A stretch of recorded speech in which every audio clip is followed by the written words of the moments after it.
Le Japon va fournir une aide d'environ 160 milliards de francs CFA à l'Afrique au cours des 5 prochaines années.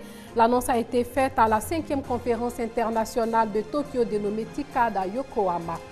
Formation des acteurs de l'enseignement de la CEDEAO pour l'amélioration du système éducatif sous-régional.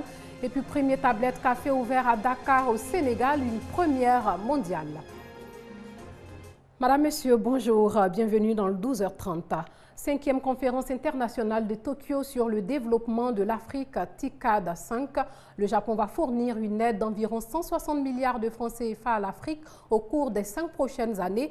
Une partie de ce fonds sera consacrée à des projets de développement et des programmes de formation destinés aux jeunes africains dénommés ABE, African Business Education Initiative for Youth, ce qui va permettre à 1 millier d'étudiants africains de partir au Japon pour étudier à l'université et faire des stages en entreprise. La cérémonie d'ouverture a eu lieu hier en présence du président Alassane Ouattara et de plusieurs chefs d'État et de gouvernement. Après la cérémonie d'ouverture, le président de la République a eu un entretien avec M. Ban Ki-moon, secrétaire général des Nations Unies, avec qui il a évoqué les questions de coopération bilatérale entre la Côte d'Ivoire et l'ONU, ainsi que les questions régionales, notamment les crises au Mali et en Guinée-Bissau. On écoute le président Ouattara. Nous avons constaté ensemble que la situation s'est normalisée en Côte d'Ivoire. Le pays est en paix, en sécurité et que l'économie se porte bien et surtout que nous sommes engagés à travailler pour renforcer cette situation de paix et faire en sorte que la Côte d'Ivoire retrouve sa place et son rang au niveau donc du continent. Nous avons évoqué le soutien des Nations Unies à ce processus.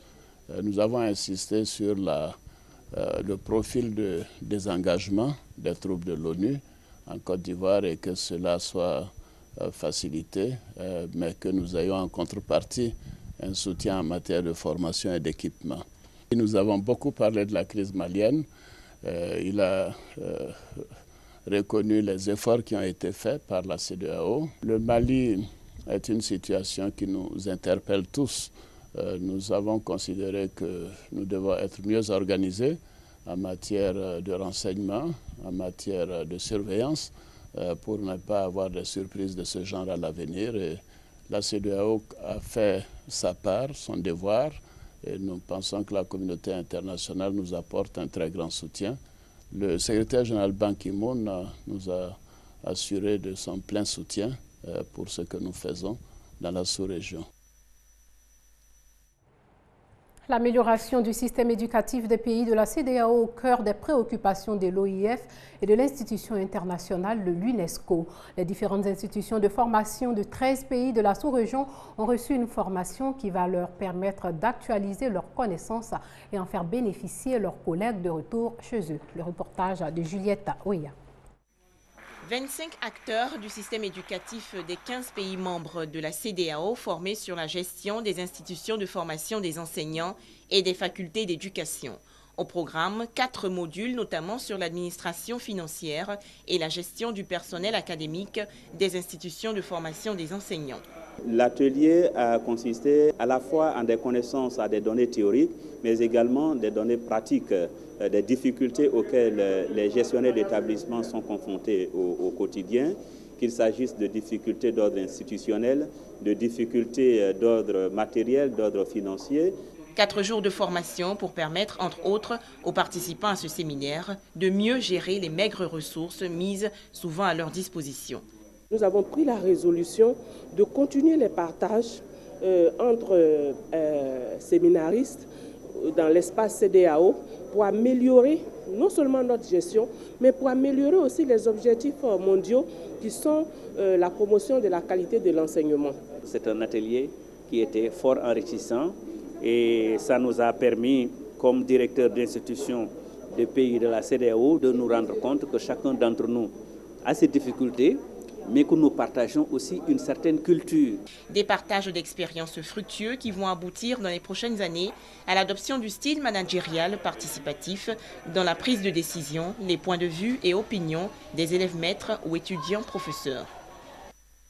Le cacao bien séché et bien fermenté est très prisé par les acheteurs et rapporte plus aux producteurs. Pour améliorer la qualité du cacao ivoirien, plusieurs producteurs du premier produit de rang de la Côte d'Ivoire ont été formés par la Fondation mondiale du cacao et le ministère allemand de la coopération et du développement. Plus de 200 000 ménages verront ainsi leurs conditions de vie améliorées. Hamza Diaby nous en dit plus. 2 mois, jour pour jour, que la campagne intermédiaire de cacao a débuté. Pour pouvoir le vendre à 700 francs le kilogramme, le producteur doit présenter un cacao bien fermenté, bien séché et bien trié. En un mot, un produit de bonne qualité. Pour permettre aux producteurs de réaliser de bonnes affaires, la Fondation mondiale de cacao et le ministère allemand de la coopération économique et du développement décident de renforcer la compétitivité des petites exploitations cacaoyères. Les écoles d'entrepreneuriat agricole sont donc instaurées pour contribuer à l'amélioration des conditions de vie des producteurs et leurs familles. On voyait que les agriculteurs et les agricultrices manquaient les savoir-faire de gestion et d'entrepreneuriat agricole. Pour pouvoir bien planifier, il faut bien connaître la taille de la terre. Et il faut connaître les unités de poids, par exemple, pour ne pas être perdant dans les négociations commerciales. Une formation qui s'est faite avec l'appui et la coopération de l'ANADER, l'Agence nationale d'appui au développement rural. L'étude qui a été réalisée par la WCF montre que cette formation a un impact sur les revenus des producteurs, puisqu'on apprend aux producteurs à gérer ses revenus, les revenus de son exploitation, à faire un plan de financement. On leur montre aussi l'intérêt d'appliquer les bonnes pratiques. Les activités du projet couvrent les régions du Sud, du Sud-Ouest, du Centre-Ouest et de l'Est de la Côte d'Ivoire. À ce jour, 33 000 producteurs de cacao ont été formés à l'entrepreneuriat agricole. Et puis un mot de boxe, le détenteur du titre de champion d'Europe des Super Welters, Soro Abou Michel, est en Côte d'Ivoire. L'homme a offert du matériel à la Fédération ivoirienne de boxe. Sébastien Rougnan pour les détails. Soro Abou Michel est le nouveau champion d'Europe des Super Welters. Il est franco-ivoirien. Arrivé en Côte d'Ivoire pour les vacances, Soro Abou Michel veut rester collé à sa famille, celle de la boxe. Illustration avec cette visite au nouveau président de la Fédération ivoirienne de boxe, Wabi Spider. Soro Abou Michel est allé offrir du matériel à la Fédération ivoirienne de boxe.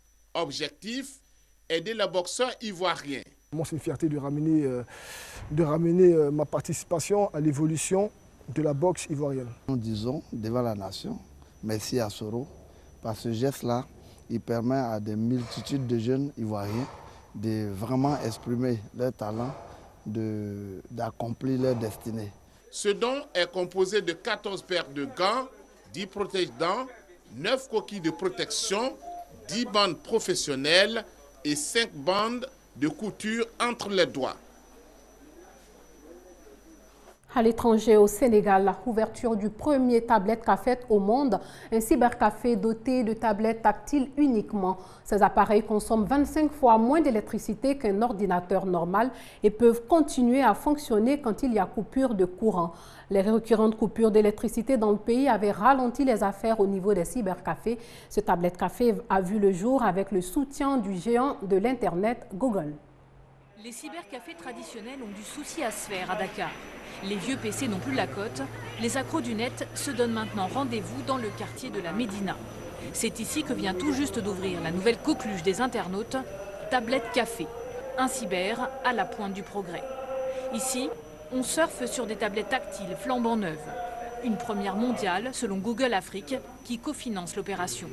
Une bonne affaire pour le gérant. Je conseille à mes amis gérants de cyber de faire comme moi, parce que le coût est le même. Les cybercafés modernes et les cybercafés d'avant, ce sont tous les mêmes. Tu peux avoir une tablette à un prix d'un ordinateur. Autre atout, les tablettes consomment 25 fois moins d'énergie que les ordinateurs classiques et fonctionnent même pendant les délestages. L'heure de connexion est tarifée 300 francs CFA, le même prix que dans les cybercafés classiques. Ravis, les internautes découvrent les joies de surfer léger.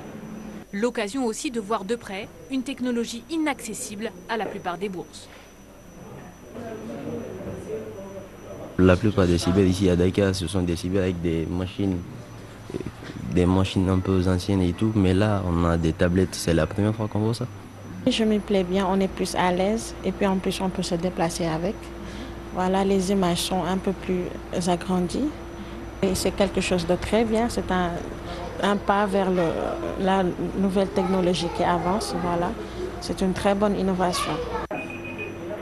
C'est fini, l'alarme signale la fin des 60 minutes de voyage dans le cyberespace. Il faut céder sa place aux autres, pressés de faire connaissance avec l'écran tactile. Les Sénégalais sont séduits par ce tablette café, fiers d'être pour une fois à l'avant-garde de l'innovation.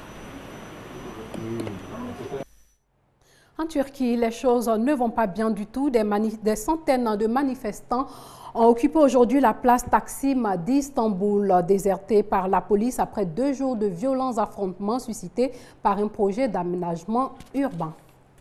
Présidentielle en Iran qui va succéder à Ahmadinejad, 8 candidats approuvés par le Conseil des gardiens de la Constitution après l'exclusion de Ali Akbar Hashemi, théologien modéré, et de Esfandiar Rahim Mashahi, bras droit du président sortant. Parmi les 8, les conservateurs Saïd Jalili et Mohammad Bagher Ghalibaf semblent être les 2 principaux concurrents pour succéder à Mahmoud Ahmadinejad. Premier débat présidentiel en Iran. Les 8 candidats se sont affrontés en direct sur les questions économiques. Aucun des prétendants ne s'est imposé à l'issue de ces 4 heures de débat, durant lesquelles la politique économique de l'actuel président a été vivement critiquée. Dans la course à la présidentielle du 14 juin, on compte peu de réformistes. Ces derniers, qui avaient mené les manifestations anti-gouvernementales de 2009, ont été écartés par le Conseil des gardiens de la Révolution.